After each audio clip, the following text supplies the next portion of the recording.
इंद्रो व्रजस्वाहा स्वस्ति न पूषा विश्ववेदाः स्वस्ति नस्तारस्यो अरिष्टनेमि स्वस्ति नो बृहस्पतिर्दधातु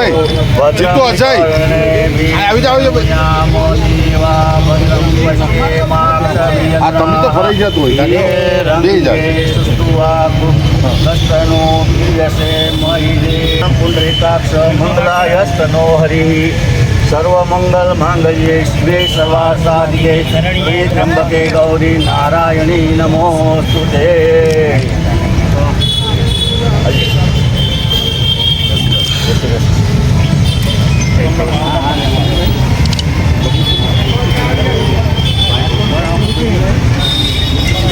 ओम विष्णुर हिमद्भवतो महापुरुषस्य हिमद्भवतो महापुरुषस्य श्रेद्वारानकल्पे देवस्व मन्वन्तरे अष्टाविंशतमे मासोत्तमे मासे पुनरितो मम आत्मना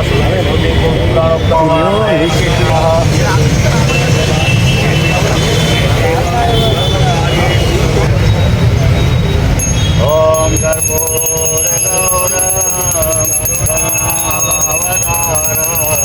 संसारसारं भुजगेन्द्रहारं सदा वसन्तं हृदयारविन्दे भवं भवानी सहिता।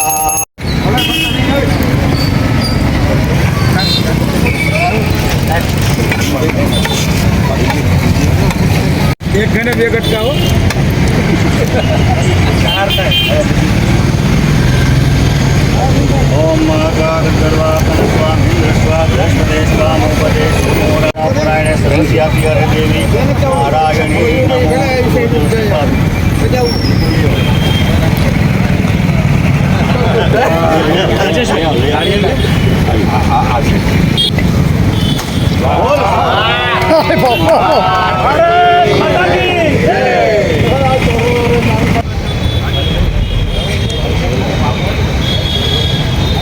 આપણે સૌ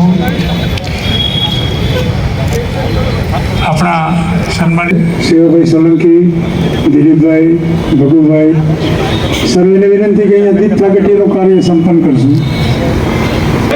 ભારત માતા કી, ભારત માતા કી, ભારત માતા કી જય। માનસીભાઈ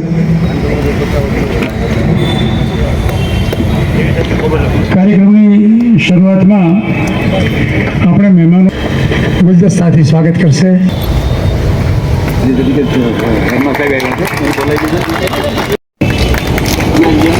વિનંતી કરું ત્યારબાદ તે પરમાર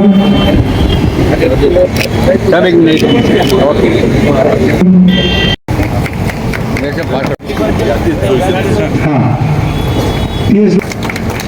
પ્રમુખ નરેશભાઈ ત્રાપસિયા, ત્યારબાદ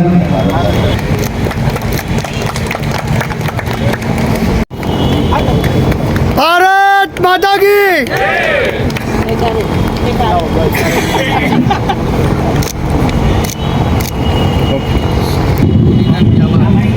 છે।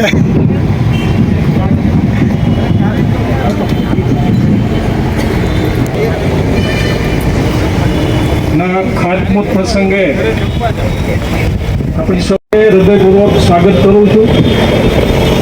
એવી જ રીતે આપણા 3 વખતના સાંસદ યુવાન અને આપણે બધા જ જેનાથી પરિચિત છીએ એવા આપણા સાંસદ ભાઈ શ્રી રાજેશભાઈ ચુડાસમાનું પણ આ તકે હાર્દિક સ્વાગત કરું છું। આપણી વચ્ચે ઉપસ્થિત જેમના ઉપર એક આશા છે કે આવનારા દિવસોમાં એ કોડીનાર તાલુકાનું નેતૃત્વ કરે એવા યુવાન ભાઈ શ્રી શિવાભાઈનું પણ આ તકે હું હાર્દિક સ્વાગત કરું છું। હરિકાકા વિઠલાણી તો જેઓ હવે થોડાક બીમાર પડી ગયા હતા, કુદરતને પ્રાર્થના કરું કે તેઓ સારી રીતે પોતાનું જીવન સ્વસ્થ જીવન જીવે એવા હરિકાકાનું પણ હાર્દિક સ્વાગત કરું છું. તાલુકા પંચાયતના પ્રમુખ ભાઈ શ્રી વિશાલભાઈ, દૂધ સંઘના ગીર સોમનાથના પ્રમુખ ભાઈ શ્રી માનસિંહભાઈ, ચેમ્બર ઓફ કોમર્સના પ્રમુખ અને કોળીના નાગરિક સહકારી બેંકના ઉપપ્રમુખ રાજેશભાઈ જોડાસાવાનું સ્વાગત.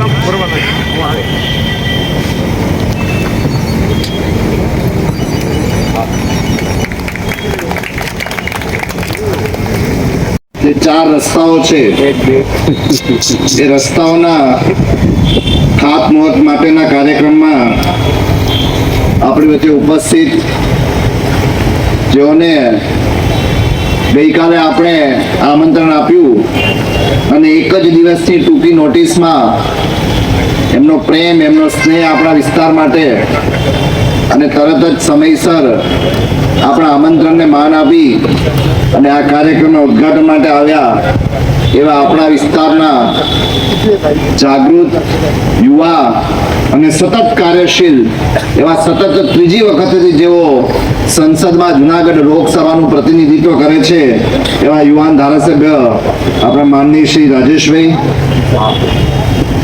જો એ ભૂતકાળમાં સતત 3 ટર્મ સુધી આ જ વિસ્તારનું ગુજરાત વિધાનસભામાં નેતૃત્વ કર્યું છે, પ્રતિનિધિત્વ કર્યું છે અને જેઓએ પણ ભૂતકાળમાં જુનાગઢ લોકસભાના સતત સક્રિય સાંસદ તરીકે સેવાઓ આપી છે. અને મારું મોટા ભાગનું કામ રાજેશભાઈ આ વિસ્તારમાં હળવું થઈ ગયું છે. મારા ભાગે લગભગ કંઈ આવતું નથી. જ્યાં જાઉં ત્યાં પાણી, રસ્તા, સરસ મજાની સ્કૂલો. આજે સવારે દુધાણાની સ્કૂલના અમે કાર્યક્રમમાં ગયા હતા. એ લોકોએ બી એ સ્કૂલે એક બાળકે ખાલી એટલો પ્રશ્ન કર્યો કે દિનુભાઈ અમને સ્કૂલ ક્યારે આપશો, અને તરત જ એમને સરસ મજાની સ્કૂલ કરી આપી. એવા આ જ વિસ્તારના વિકાસ પુરુષ, આપણા સૌના માર્ગદર્શક, પથદર્શક એવા આદરણીય શ્રી દિનુભાઈ. બીજું હમણાં જેમ પ્રતાપભાઈએ કીધું, મારા વિશે વાત કરી એ માટે પ્રતાપભાઈને ખૂબ ખૂબ આભાર પ્રગટ કરું છું. પરંતુ ખરેખર આ વિસ્તારમાં અડધી રાત્રે પણ તમને કોઈ પણ જરૂર પડે અને અડધી રાતનો હોકારો હોય એવા યુવાદીઓની ધડકન અને કોડીનાર નગરપાલિકાના ઉપપ્રમુખ માનનીય શ્રી શિવાભાઈ, તાલુકા પ્રમુખ શ્રી જીતુભાઈ, શહેર પ્રમુખ શ્રી અજયભાઈ, પૂર્વ શહેર પ્રમુખ ચેમ્બરના પ્રમુખ શ્રી હરિભાઈ, એમને પણ આપણે એમના તંદુરસ્ત જીવન માટે, સ્વાસ્થ્ય માટે આપણે શુભેચ્છા પાઠવીએ છીએ.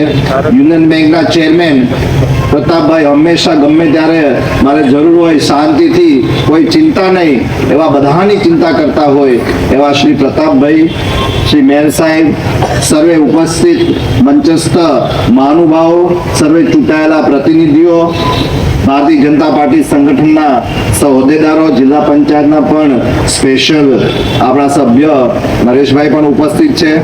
સર્વે ઉપસ્થિત આ જ વિસ્તારના મારા વડીલો, ભાઈઓ અને સર્વે આમંત્રિત મહેમાનો, આપ સૌને મારા પ્રણામ, આપ સૌને મારા વંદન. વિશેષ તો હું કંઈ એટલું બધું બોલવાનો નથી, પરંતુ યોગાનું યોગ આજે 25મી સપ્ટેમ્બર છે અને એ બેઠેલા બધા જ લોકો પોતે પોતપોતાના બૂથમાં જઈ અને જે બૂથ સ્તરનો ભારતીય જનતા પાર્ટીનો કાર્યક્રમ છે, નિશ્ચિત કાર્યક્રમ એ કરીને આવ્યા છે. ભારતીય જનતા પાર્ટી 1980માં એની સ્થાપના થઈ. એની પહેલા જનસંઘ 1951માં, ત્યારે જનસંઘના જે સ્થાપક સદસ્ય હતા એમાંથી એક એવા એટલે પંડિત દીનદયાળ ઉપાધ્યાયજી, આપણા સૌના પ્રેરણાપુંજ, એની આજે જન્મ જયંતિ છે. ત્યારે આપ સૌ વતી આપણે એમને ભાવપૂર્ણ પુષ્પાંજલિ અર્પિત કરીએ છીએ. અને એમનું સપનું હતું, એમની જે વિચારધારા હતી એ મુખ્ય 2 મુદ્દા ઉપર. એક તો આત્મનિર્ભર ભારત, એટલે જ્યાં સુધી દેશ પોતે સ્વાવલંબી આત્મનિર્ભર નહીં બને ત્યાં સુધી કોઈ પણ દેશનો વિકાસ શક્ય નથી, એવું પંડિત દીનદયાળજીની મુખ્ય વિચાર હતો. તેની સાથે સાથે એકાત્મ માનવ દર્શન દ્વારા જે અંત્યોદયનો એમને વિચાર હતો કે છેવાડાના વ્યક્તિનું જ્યાં સુધી વિકાસ નહીં થાય ત્યાં સુધી કોઈ પણ રાષ્ટ્રની ઉન્નતિ શક્ય નથી. આ બંને જે એના સપના હતા એ સપનાને સાકાર કરવા માટેનું કોઈ બીડું ઝડપ્યું હોય, એના સંકલ્પને સાકાર કરવાનું કોઈ બીડું ઝડપ્યું હોય તો આપણા દેશના વડાપ્રધાન અને આપણા જ ગુજરાતના પનોતા પુત્ર એવા વિશ્વના સૌથી લોકપ્રિય રાજનેતા એવા માનનીય નરેન્દ્રભાઈ મોદીએ ઝડપ્યું છે. અને એટલા માટે માની રાજેશભાઈ, મને 2014 નું એક લંડનનું અખબાર છે ધ ગાર્ડિયન, એની જે તંત્રી લેખ મને આજે યાદ આવે છે. 2014 ને 16 મે માં જ્યારે એનડીએ પાર્ટીના રાષ્ટ્રીય લોકતાંત્રિક ગઠબંધન હતું, એમને પૂર્ણ બહુમતી મળી, ત્યારે લંડનના અખબારમાં લખેલું હતું તંત્રી લેખમાં કે આજથી એક નવા ભારતનો એક નવા યુગનું આજે શરૂઆત થઈ રહ્યો છે. અને એમાં આગળ એ લખે છે કે નવો યુગ એટલા માટે કે 2014 પહેલાની જે રાજનીતિ હતી એ જ્ઞાતિ, જાતિ, ભાષા, પ્રાંતના આધાર ઉપર લોકોને અંદરો અંદર ઝઘડાવી અને વોટ બેંકની રાજનીતિ હતી. અને 2014 પછી એમના પ્રમાણે જે એમણે ઘોષણા, એમને જે ભવિષ્ય ભાખ્યું હતું કે આજથી એક નવા યુગનો શરૂઆત થઈ રહ્યો છે કે જ્યાં હવે પછી જે માનસિક ગુલામીની આપણે જે અવસ્થા હતી, ભારત દેશને માનસિક ગુલામીની અવસ્થામાંથી હવે મુક્તિ મળશે અને એક નવા ભારતનું નિર્માણ થશે. એ ઉપરાંત એ લખે છે કે નવું ભારત કેવું હશે, એ અખબાર ધ ગાર્ડિયનમાં એવું લખે છે કે નવું ભારત એવું હશે જ્યાં કેન્દ્ર સ્થાને ગરીબ અને મધ્યમ વર્ગનો સામાન્ય નાગરિક હશે. આ ભારત એવું હશે કે ભારતમાં સાંસ્કૃતિક રાષ્ટ્રવાદનો પાયો આજથી નખાઈ ગયો છે. અને આજે 11 વર્ષના નરેન્દ્રભાઈના શાસન પછી આપણે બધાએ છાતી ઠોકીને કહીએ છીએ કે જે લંડનના અખબારે જે ભવિષ્ય ભાખ્યું છે એ ભવિષ્ય આજે 100% સાચું પડી રહ્યું છે. કારણ કે 2014 પછીની જે રાજનીતિ તમે જુઓ કે ભારતીય રાજકારણમાં એવો ક્રાંતિકારી યુગ આવ્યો. આજે પ્રસંગને અનુરૂપ હું વાત કરું છું કે જ્ઞાતિ, જાતિ, ભાષા, રાજ્યના નામ ઉપર જે લોકો વોટ અત્યાર સુધી રાજનીતિ હતી, હવે પછી વિકાસની રાજનીતિ કરવા માટેનો કોઈ મંત્ર આપ્યો હોય તો નરેન્દ્રભાઈ મોદીએ મંત્ર આપ્યો છે. એટલે સૌનો સાથ, સૌનો વિકાસ, સૌનો વિશ્વાસ અને સૌનો પ્રયાસ. એટલે ફરીવાર આપણે લંડનના અખબારને જો ટાંકીએ તો એમણે કીધું હતું કે આ એ જ દેશ હવે બનવાનો છે કે જ્યાં કેન્દ્ર સ્થાને મધ્યમ ગરીબ વ્યક્તિ હશે. અને એટલા માટે નરેન્દ્રભાઈએ મુખ્ય 4 સમાજનું વર્ગીકરણ કર્યું છે. જ્ઞાન એટલે ગરીબ, યુવાન, અન્નદાતા એટલે ખેડૂત અને મહિલા, કે આખો સમાજ આ મુખ્ય 4 વર્ગમાં જ છે. અને જ્યાં સુધી આ 4 વર્ગનું ઉત્થાન નહીં થાય, જ્યાં સુધી આ 4 વર્ગનું કલ્યાણ નહીં થાય, ત્યાં સુધી રાષ્ટ્રનો વિકાસ સંભવ નથી. અને એટલા માટે એમની કોઈ પણ યોજના તમે લઈ લો, ઉજ્જવલા યોજના હોય, ઉજાલા યોજના હોય, અને એટલા માટે જ્યારે વિકાસની વાત થઈ છે ત્યારે મને પણ ખૂબ આનંદ થાય છે કે ગુજરાતની ભારતીય જનતા પાર્ટીની જે સરકાર, મુખ્યમંત્રી શ્રી ભૂપેન્દ્રભાઈ પટેલમાં આજે ડબલ એન્જિન સરકાર જે કામ કરી રહી છે, અહીં બેઠેલા બધા જ મંચસ્થ ભારતીય જનતા પાર્ટીના ચૂંટાયેલા પ્રતિનિધિઓ જ આપણે જે પણ માંગ્યું છે એ એમણે આપ્યું છે એવું તમને બધાને પણ ખાતરી છે. હમણાં જેટલા વિકાસના કામો થયા તમે ગણો તો ખૂબ લાંબી યાદી છે. આપણે રાજેશભાઈને પણ સાંભળવાના છે, તમે તો મને ખૂબ સાંભળો છો. પરંતુ આજે મુખ્ય જે 4 યોજના છે, તમે કલ્પના કરો આપણા એક નાના મત વિસ્તાર માટે એક જ દિવસમાં આશરે 85 કરોડના રોડનું ખાતમુહૂર્ત થઈ રહ્યું છે. એ આપણા બધા માટે ગૌરવની અને આનંદની લાગણી છે. અને એના માટે કોડીનારની જનતા વતી હું માનની મુખ્યમંત્રી શ્રી ભૂપેન્દ્રભાઈ પટેલનો ખૂબ ખૂબ આભાર માનું છું.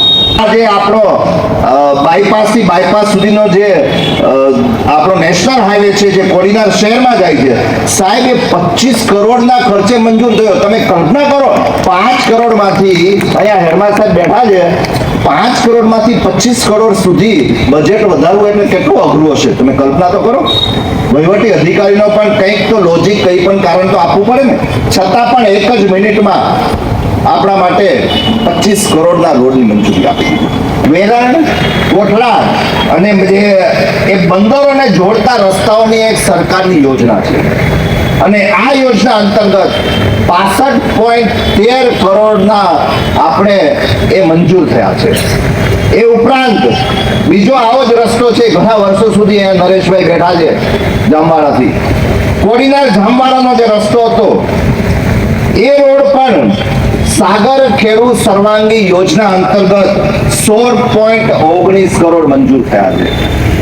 અને જે મુખ્યમંત્રી સડક યોજના છે એવા બે રોડ એટલે દેવડી અને મજેવડી અને ગોહિલની ખાનથી કડવાસણ, દેવડીની મજેવડી જે રસ્તો છે 2.23 કરોડ અને ગોહિલની ખાનથી કડવાસણ છે એ 1.71 કરોડ, એટલે કુલ મળીને લગભગ તમે એનો સરવાળો કરશો તો 85 કરોડ, એટલે એમ કહી શકો આશરે 1 અબજ જેટલા રોડ મંજૂર થયા છે. અને એ માટે આપ સૌ વતી હું સરકારશ્રીનો અને મુખ્યમંત્રીનો ખૂબ ખૂબ આભાર માનું છું અને આપ સૌએ અહીંયા મને જે બોલવાની તક આપી એ બદલ આપ સૌનો આભાર માનું છું અને ફરી એક વખત નવરાત્રી અને દીપાવળીની પણ આપ સૌને શુભેચ્છા આપું છું. અને છેલ્લે ખાલી એક વાત સાહેબ મોકો મળ્યો એટલે કહીશ કે હમણાં આપણે ભારત દેશ 1947 આઝાદ તો થયો, પરંતુ ત્યારે માત્ર એક જ ધ્યેય હતું, સ્વતંત્ર ભારત બનાવવો, અને એના પછી નું કોઈ વિઝન એમની પાસે હતું નહીં. અને એ વખતે જનસંઘની સ્થાપના થઈ અને આજે નરેન્દ્રભાઈએ એ સ્વતંત્ર ભારતને, હવે સ્વતંત્ર ભારત નહીં, ભારત તો સ્વતંત્ર થઈ ગયું, પરંતુ હવે સમૃદ્ધ ભારત, વિકસિત ભારત, આત્મનિર્ભર ભારત, આ ભારત બનાવવાનો સંકલ્પ લીધો છે. એટલે 2047માં જ્યારે ભારત દેશની આઝાદીના 100 વર્ષની ઉજવણી થશે ત્યારે આપણે વિકસિત અને આત્મનિર્ભર ભારત બનીશું એ માટેનો સંકલ્પ લીધો છે. અને એ માટેનો કોઈ જો રસ્તો હોય વિકસિત ભારત બનાવવાનો તો એ આત્મનિર્ભર ભારત, આત્મનિર્ભરતા છે. અને આત્મનિર્ભરતા માટે આપણે બધા લોકોએ ગઈકાલે અમે 2 દિવસથી સ્વદેશી માટેનું આખું બધા સંગઠનના હોદ્દેદારો, ચૂંટાયેલા પ્રતિનિધિઓ, કોર્પોરેટરો, સહપ્રતિનિધિઓ અમે કોડીનાર શહેરમાં ફર્યા અને સ્વદેશી અપનાવો એવી હાકલ એ વખતે એક આપણો ગુજરાતી હતો જેને સ્વદેશીની હાકલ આપી હતી, એ ગાંધીજી. અને આજે ફરીવાર એક બીજો આપણો ગુજરાતી છે જેને સ્વદેશીની હાકલ આપણને કરી છે. તો આપણે સૌ એ સ્વદેશીની ચળવળમાં જોડાઈએ. અને હમણાં જીએસટી માં જે એમણે અત્યારે આપણે નવરાત્રીના દિવાળીનો ઉત્સવ છે તો જીએસટી નો જે બચત ઉત્સવ છે એ બધામાં પણ આપ સૌ વતી હું નરેન્દ્રભાઈ મોદીને ખૂબ ખૂબ આભાર સાથે અભિનંદન આપું છું કે પહેલા જે 0, 5, 18, 28 ને 40% સ્લેબ હતા એમાંથી માત્ર હવે 2 જ સ્લેબ રાખ્યા છે, 5 અને 18%. એ બદલ પણ હું આપ સૌ વતી નરેન્દ્રભાઈનો આભાર માની અને મારી વાતને વિરામ આપું છું. કોડીનાર નગરપાલિકા પધાર્યા છે એને વિનંતી કરું એહસાનભાઈ ને આવો.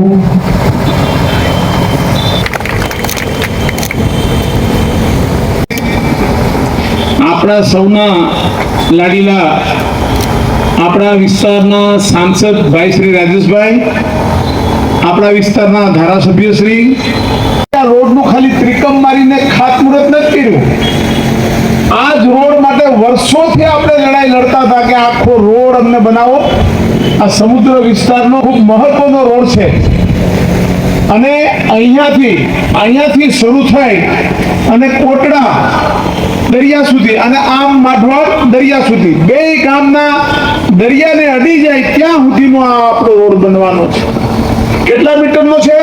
અત્યારે જૂનો 7 મીટરનો રોડ છે, એ હવે 10 મીટરનો પૂરો રોડ થઈ જશે. 10 મીટરનો. આ હું તમને દેશી ભાષામાં બધું સમજાવી દઉં. સમજી ગયા મારી વાત? એટલા માટે કે આપણે દાખલા તરીકે ગોમાનો પુલ આવશે કડોદરાથી ત્યાં, એ ડબલ મોટો પુલ થશે. તમને એમ નહીં થાય કે આ રૂપિયા આટલા બધા ક્યાં નાખશે, પણ આખો રસ્તો મોટા ભાગનો એમાં સિમેન્ટથી થવાનો છે. ઠેઠ આપણે અહીંયા સુધી પણ સિમેન્ટનો લેવાનો છે, એ પણ પ્રયત્ન કરવાના છીએ. 66 કરોડ રૂપિયા આ બંને જણાએ રાત દિવસની મહેનત કરી, મુખ્યમંત્રીશ્રીને મળ્યા, અધિકારીઓને, એન્જિનિયરોને મળ્યા અને પછી આપણે પછી બીજું આપણો અમરેલીનો રોડ આપણે હું કામ અમરેલીમાંથી નીકળીને જુનાડ વહી ગયા આ રોડ માટે, પણ આ બે વે થઈને પાછું હમણાં જેટલો અધૂરો રોડ છે ઘાટવડથી જામવાડાનો એને પણ 16 કરોડ રૂપિયાને ખર્ચે 16 કરોડના ખર્ચે એને બી 5 મીટર 375 હતો એને 5 મીટરનો કરવાનો છે, 7 મીટર કરવાનો છે, એને પણ 7 મીટર પૂરો રોડ થઈ જાય. એને હારો હાથ તમને બીજી વાત કરી દઉં, આ રોડથી આ આપણી બાજુવાળો રોડ જાય અને આમ હીરો હોન્ડાનો શોરૂમ ક્યાં છે કોડીનાર પાર્કની ઓલી આખો રોડ 26 કરોડ રૂપિયાને ખર્ચે એ પણ મંજૂર થઈ ગયો. એની ટેકનિકલ સેક્શન પણ આવી ગઈ. કોઈ માને આટલા એક સાથે 100 કરોડ રૂપિયા થયા. સાહેબ કહેતા ભૂલી ગયા બે, નહીં તો સાહેબ આ કહેવાની જરૂર છે કે નગરપાલિકા વિસ્તારમાં આ નગરપાલિકાનો આખો રોડ બનશે. પછી પછી આપણા જે નેશનલ હાઈવે નો રોડ છે હીરો હોન્ડા થી લઈને ઉના જાપા સુધીનો નગરપાલિકા પાસે પૈસા હતા. ભાઈ આઇકોનિક રોડની યોજનામાં એક 60 લાખ આવ્યા છે ને 30 લાખ મંજૂર થયા છે. આને પણ આપણે એ આખા નેશનલ હાઈવે ઉપર નેશનલ હાઈવેની મંજૂરી લઈ અને એ પણ આપણે બ્યુટિફિકેશનમાં વાપરવાના છીએ. શહેરમાં રસ્તાની પૂરતી જરૂરિયાતો જ્યારે પણ જરૂરિયાત હોય. હમણાં સીઓ મને પૂછતો હતો કે રાજેશભાઈ હમણાં દિલ મોટું કરી ગયા છે કે કાકા મને કે કંઈ કે સિવા તારે કંઈ જોતું નથી. મેં લઈ આવી તારો ભાઈ છે ને તારે વાંધો શું છે, આપે એટલું લઈને તારા ગામમાં બનાવો. હવે બંનેના દિલ ખુલી ગયા. મૂળ ખુલી હું કામ ગયા, પેલા માલ નતો, હવે દિલ્હીથી માલ એટલો આવે. થોડા જ દિવસમાં સરપંચો અને પ્રમુખો અહીંયા બેઠા જ ને એટલે થોડી માહિતી આપી દઉં. એ હું ધારાસભ્ય અને સંસદ સભ્ય છે રાજેશભાઈ, અમે લોકો આપણા 100 ગામના પ્રવાસમાં છે. એટલે બધા ગામમાં રાજેશભાઈ નહીં આવે. જે મોટું ગામડું હશે ને, જ્યાં મોટા ગામ કોઈ આપણા કાટવડ છે, હરમડિયા છે, આલીદર છે, વેલણ છે કે કોઈ એવા મોટા ગામડા હશે એમાં રાજેશભાઈ મને હાજરી રાખશે. બાકી હું અને ધારાસભ્ય શ્રી દરરોજ 7 વાગે સાંજના તમારું બધું મોલ પાણી બધું હાચવવાની છૂટ. સાંજે 7 વાગે અમે તમારા ગામમાં મિત્યાજમાં પૂગી જઈએ. એટલે મિત્યાજ, ફાફડી 3 ગામ લેવાના. કેટલા? 3 ગામ દરરોજ લેવાના. એટલે તમારા બધા વિસ્તારમાં પણ અમે 100 આપણી ધારાસભાની સીટના 100 ગામમાં અમે આવવાના છે. આ તમારા બધાને ખ્યાલમાં રહે. બીજી વાત, રાજેશભાઈ જે વાત કરી મારે તમને મારા વાલામાં લખ્યા હતા મુદ્દા ભૂલાઈ ગયા. આજ તમે બધા અહીંયા કોડીનાર સુધી ધક્કો ખાધો હોય તો આજ જેની પાસે સમય હોય તમે આજ જઈને આપણી સુગર ફેક્ટરીમાં એક અંદર આટો મારી આવજો. જેટલા લોકો જઈ શકે. હું રાજનભાઈને કહું છું અને ડાયરેક્ટરોને કહું કે તમારી જવા આવવાની અંદર વ્યવસ્થા કરે. તમને ખ્યાલ આવે કે આ બંને જે મહેનત કરી છે એનું પરિણામ અત્યારે આખી સુગર ફેક્ટરી નવી બનાવે છે. ટોટલ બધી મશીનરી મોટા ભાગની હટાવવી પડે, બધી હટાવીને ભવિષ્યમાં પણ કોઈ દિવસ 25 વર્ષ સુધી કંઈ બ્રેક ન થાય એવું કામ અત્યારે થાય. એટલે તમે જોવા જાઓ એટલે તમારી હિંમત તો છે. તમે ગામડે જઈને વાત કરશો અને તમે તો હું દરેક ગામના લોકોને કહું કે તમારા ગામના જે વધુ શેરડી પકવતા હોય એવા ખેડૂતોને લઈ આવીને સુગર ફેક્ટરીમાં એક રાઉન્ડ મરાવો એટલે તમને ખ્યાલ આવશે. ને તો તમે તો પાછા એમ કહો કે કલર કરીને મૂકી દીધી. એટલે એક આટો મારવા જાજો ખાસ. આપણા પ્રમુખ શ્રી જીતુભાઈ, અજયભાઈ, મેર સાહેબ, નરેશભાઈ ત્રાપસિયા, મંચ ઉપર ઉપસ્થિત સૌ આગેવાનો, આપ સૌ વડીલ યુવાન દોસ્તો, સરપંચશ્રીઓ, તાલુકા પંચાયતના સભ્યશ્રીઓ, જિલ્લા પંચાયતના સભ્ય. હવે પ્રદ્યુમનભાઈ અને દિનુકાકાએ બે વાત કરી લીધી હોય પછી મારી પાસે કઈ વિષય હોય નહીં, પણ મારે ખાસ કરીને એ દિનુકાકા બેઠા એ હંમેશા કોડીનારના વિસ્તારમાં એ વિકાસની વાત હોય, પ્રજાના પ્રશ્નોની વાત હોય, એ હંમેશા ક્યાંય ને ક્યાંય ટકોર કરતા રહે. કદાચ અમારું ધ્યાન ના હોય કોઈ એવા કામોમાં, તો અમને એ ફોન કરી અને એ અમને યાદ અપાવે કે આ કામ તમારા યાદીમાં ના હોય તો લઈ લો. હું હમણાં જ વાત કરું, બીમાર પડ્યા પછી મને એમ કે થોડા હવે એમ કે છે કે નથી કામ કરવું, પણ એ ડબલ તાકાતથી એ બીમારી પછી પણ કામ કરે. મને હમણાં એક દિવસ ફોન આવ્યો કે કોડીનારની રેલવે સ્ટેશન અને કોડીનારને ફરી રેલવે સ્ટેશનને જીવંત કરવાનું તે કંઈ ભાઈ લેટર લખ્યો છે કે કેમ? તો કાકા મેં રેલવે મંત્રી યારે 2-3 વખત વાત કરી લીધી, હું રૂબરૂ જઈ આવ્યો છું, એમાં પ્રોગ્રેસમાં છે. મને કે હવે પછી એનો ટાઈમ તું લઈ લે, હું પણ આવીશ ને આપણે પ્રદ્યુમનભાઈને પણ હારે લઈ જાઉં, આપણે ત્રણેય હારે જાઉં તો થઈ જાય. પણ આજે અહીંયા આપણે રોડનું ખાતમુહૂર્ત કર્યું. પ્રદ્યુમનભાઈ અને દિનુકાકાએ વાત કરી એમ કે અહીંયા 100 કરોડથી પણ વધારે અત્યારે માત્ર 3-4 રોડમાં કામ મંજૂર થયા. પણ મારે તમને યાદ અપાવવું છે કે ભૂતકાળની સરકારો હતી ત્યારે કદાચ એક 66 કેવી મંજૂર થયું હોય ને તો મુખ્યમંત્રી શ્રી ખાતમુહૂર્ત કરવા આવતા અને તામઝામ થતો. આજે તમારા મતોથી ચૂંટાયેલા જનપ્રતિનિધિ એટલે કે ધારાસભ્ય અને સંસદ સભ્ય આજે અહીંયાથી 85 કરોડથી પણ વધારે રકમના ખાતમુહૂર્ત તમારા ચૂંટાયેલા પ્રતિનિધિ કરે. આપણે સૌ જાણીએ છીએ કે ભૂતકાળમાં આપણા દરિયાઈ કાંઠા વિસ્તારની પરિસ્થિતિ શું હતી. હું ખાસ કરીને જ્યારે ગીર સોમનાથની વાત કરું તો વર્ષોથી આપણી માંગણીઓ હતી કે આપણા બંદરોનો વિકાસ થાય. આપણા એક જ જિલ્લામાં 4 બંદરો એટલે કે 1000થી પણ વધારે કરોડ રૂપિયાના ખર્ચે આપણા દરિયાઈ કાંઠાના બંદરોનો વિકાસ થાય. એ સરકાર હમણાં 2-3 આપણા નવા બંદર અને બાકીના વેરાવળ બંદરનું હમણાં લોકાર્પણ પ્રધાનમંત્રીશ્રીના હાથે થાય એવું આપણું પ્લાનિંગ થઈ રહ્યું છે અને વહેલી તકે એનું લોકાર્પણ. હમણાં મારે જવાનું થાય અમદાવાદ તો હું આ રોડનો સહારો લઉં છું, કારણ કે રાજકોટ કામ ચાલુ છે. આખા રોડમાં આપણે જઈએ તો અમદાવાદથી ભાવનગર પહોંચવામાં માત્ર 1.5 કલાક થાય અને ત્યાંથી આપણે અહીંયા આવીએ તો બીજી 2-2.5 કલાક થાય, એટલે 3-4 કલાકમાં આપણે અમદાવાદ પહોંચી જઈએ. આપણે વિચાર કરીએ 10 વર્ષ પાછળ વહી જઈએ, ખાલી 10 જ વર્ષ પાછળ જવાનું છે તો આપણે કેટલી કલાક થતી, કેમ ફરીને જવું પડતું.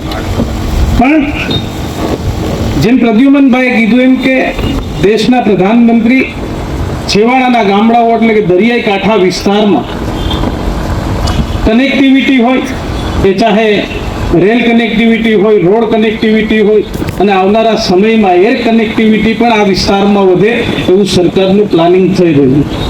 પણ જ્યારે કોડીનારની વાત આવતી હોય ત્યારે હંમેશા કોડીનારના લોકોની એક માંગ હતી વર્ષોથી કે આપણી સુગર ફેક્ટરી શરૂ થાય. સરકારશ્રી દ્વારા આ જ ગ્રાઉન્ડમાં કદાચ અમિતભાઈએ અહીંયા વચન આપ્યું અને અમિતભાઈએ કીધું હતું કે હું આવનારા સમયમાં તમે અહીંયાથી તમારો ચૂંટાયેલો પ્રતિનિધિ મોકલજો, તમારી સુગર ફેક્ટરી શરૂ કરવાની જવાબદારી મારી, એવું અમિતભાઈએ વચન આપ્યું હતું.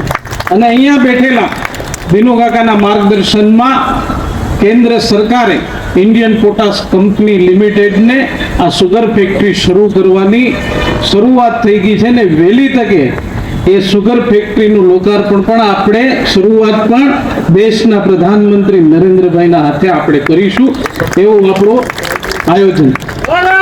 આવા અનેક કામો એ સરકારની જવાબદારી છે, સરકાર કરતી હોય. પણ હમણાં પ્રદ્યુમનભાઈ વાત કરી એમ કે જીએસટી રિફોર્મ અને સ્વદેશ, આપણે સૌએ જોયું કે જ્યારે ટ્રમ્પે ભારત પર 50% ટેરિફ લગાવવાનો નિર્ણય કર્યો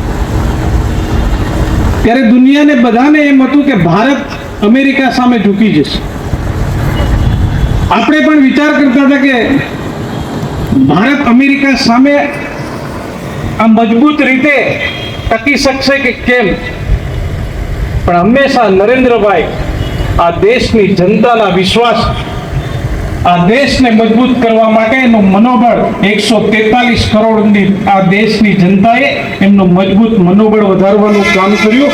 એટલા માટે એમણે જીએસટીમાં રિફોર્મ લાવી અને બે જ સ્લેબ 5% અને 18% સ્લેબ કર્યા અને ઘણી ચીજ વસ્તુઓ જે સામાન્ય જનજીવનને ઉપયોગી ચીજ વસ્તુઓમાં જીએસટીનો ઘટાડો કરવાનું કામ એ દેશના પ્રધાનમંત્રી નરેન્દ્રભાઈ. એ વાત થઈ કે આપણે મોંઘવારી, પણ આ દેશની 143 કરોડની જનતા એ દેશની તાકાત.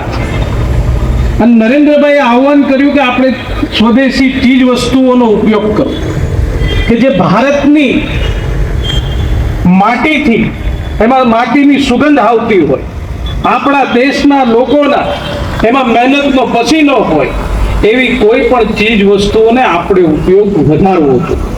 એટલે કે સ્વદેશી આપણે ઉપયોગ કરવો છે.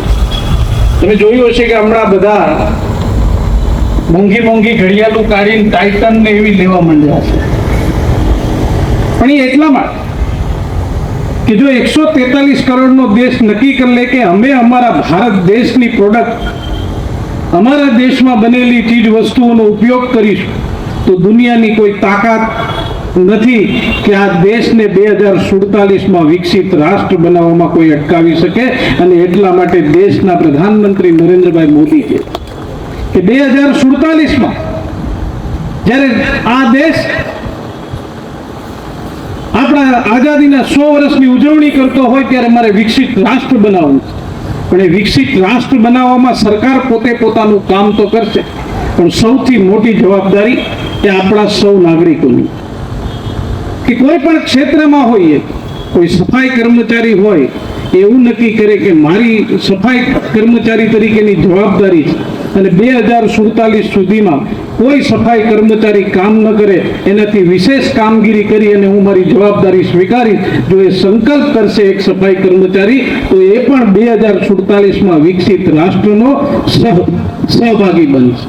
એવી રીતે કોઈ પણ ક્ષેત્રમાં આપણે કામ કરતા એ ક્ષેત્રમાં આપણે સંકલ્પ કરવો જોઈએ કે બીજાથી વિશેષ હું મારા દેશ માટે શું કરી શકું. એ સંકલ્પ સાથે જો આપણે આગળ વધીશું તો દેશના પ્રધાનમંત્રી નરેન્દ્રભાઈ મોદીનું સપનું છે કે 2047માં મારો દેશ વિકસિત બને, મારું ગામડું વિકસિત બને, મારો તાલુકો વિકસિત બને. એ સંકલ્પ સાથે આપણે સૌ આગળ વધીએ. ભારત માતા કી જય. જય જય ગુરુ. અજયભાઈ પરમાને વિનંતી કરું કે આ કાર્યક્રમને આભાર વિધિ કરે. ભારત માતા કી. મોસાળમાં જમણવાર ને મા પીરસનારી. પંચાયતથી લઈને પાર્લામેન્ટ સુધી જ્યારે ભારતીય જનતા પાર્ટીની સરકાર હોય અને તેના ઉપક્રમે આજના અલગ અલગ જગ્યાઓના રસ્તાઓના ખાતમુહૂર્તના પ્રસંગે ઉપસ્થિત માનનીય સાંસદ શ્રી રાજેશભાઈ, આપણા સૌના લોકલાડીલા પૂર્વ સાંસદ શ્રી દિનુભાઈ, માનનીય ધારાસભ્ય શ્રી ડોક્ટર પ્રદ્યુમનભાઈ, નગરપાલિકાના ઉપપ્રમુખ શ્રી શિવાભાઈ, હરિકાકા, પીએસ, તાલુકા પંચાયતના ઉપપ્રમુખ વિશાલભાઈ, માનસીભાઈ, નરેશભાઈ ત્રાપસિયા, દિલીપભાઈ મોરી, સુભાષભાઈ ડોડિયા, શારદાબેન, મેર સાહેબ, પંચાયત આગેવાનો, સરપંચ એસોસિએશનમાંથી પધારેલા તમામ સરપંચો, તાલુકા પંચાયત અને જિલ્લા પંચાયતના સદસ્યો, નગરપાલિકાના સદસ્યો, તમામ સમાજના અમારા આમંત્રણને માન આપીને પધારેલા પ્રમુખો અને ઉપસ્થિત નગરજનોને આ કાર્યક્રમમાં ઉપસ્થિત થવા બદલ ખૂબ ખૂબ આભાર. વંદે માતરમ. ભારત માતા કી જય. અને તમામ ઉપસ્થિત મહેમાનોએ અહીંયા ભોજન ગ્રહણ કરીને જવાનું છે એવી મારી આપ સૌને વિનંતી છે. આભાર.